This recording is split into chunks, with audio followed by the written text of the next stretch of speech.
Section 3D ये कहता है कि जितने आसारे खदीमा के तहत इमारतें हैं जो प्रोटेक्टेड और एंशिएंट मॉन्यूमेंट है वो वक्फ नहीं कहलाएंगे। 6.5 महीने से रो रो कर पुकार कर कह रहा हूं, देखो ये आफत आने वाली है।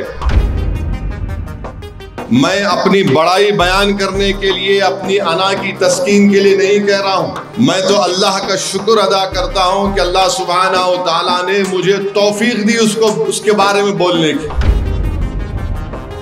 अब मेरे खिलाफ बोल रहे हैं, अरे मेरे खिलाफ बोलो, थूको, जो करते करो, मगर तुम मेरे खिलाफ बोलकर ये साबित कर रहे हो कि तुम नरेंद्र मोदी तुम्हारा मुतवल्ली है।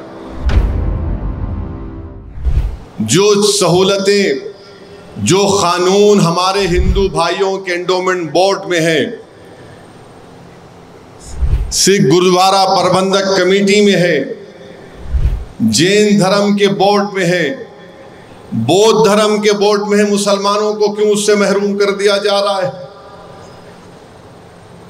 ये समझिए आप मेरी इस बात को। और एहतजाज करना हमारा बुनियादी हक है। पार्लियामेंट में उसी दिन सेक्शन 3D हुकूमत ने इंट्रोड्यूस कर दिया। मैं अपनी बड़ाई बयान करने के लिए, अपनी अना की तस्कीन के लिए नहीं कह रहा हूं।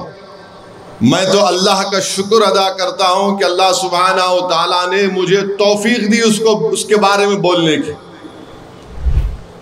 सेक्शन 3D ये कहता है कि जितने आसारे खदीमा के तहत इमारतें हैं जो प्रोटेक्टेड और एंशिएंट मॉन्यूमेंट है वो वक्फ नहीं कहलाएंगे।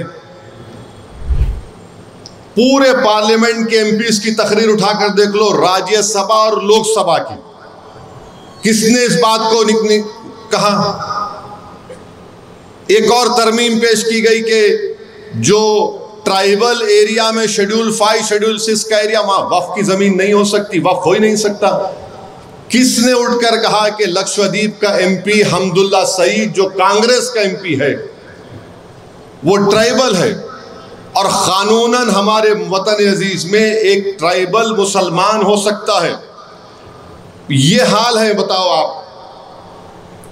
6.5 महीने से रो रो कर पुकार कर कह रहा हूं, देखो ये आफत आने वाली है, ये होने वाला है, मगर क्या बोल सकते हैं आप? सिर्फ मैं अपनी पार्टी के लोगों के सामने आकर अपनी दिल की भड़ास को निकाल सकता हूं, वरना अगर कहीं बाहर बोला तो बोलेंगे अरे इन्हों अपना बड़ापन दिखा रहे, अपना वो फुला कर रहे।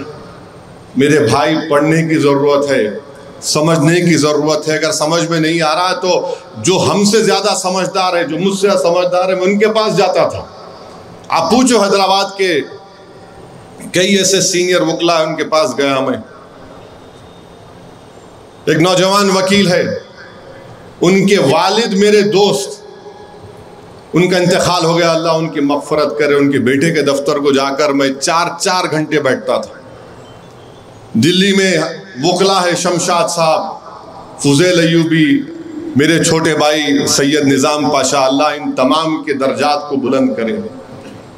इतना तंग करता था मैं उनको कि भाई ये है, बताओ क्या है। उत्तर प्रदेश के ज़ुफ़ैर फारूकी साहब, मगर हम लोग बेदारी नहीं होते ना। अब मेरे खिलाफ बोल रहे हैं, अरे मेरे खिलाफ बोलो, थूको, जो करते करो, मगर तुम मेरे खिलाफ बोलकर ये साबित कर रहे हो कि तुम नरेंद्र मोदी तुम्हारा मुतवल्ली है।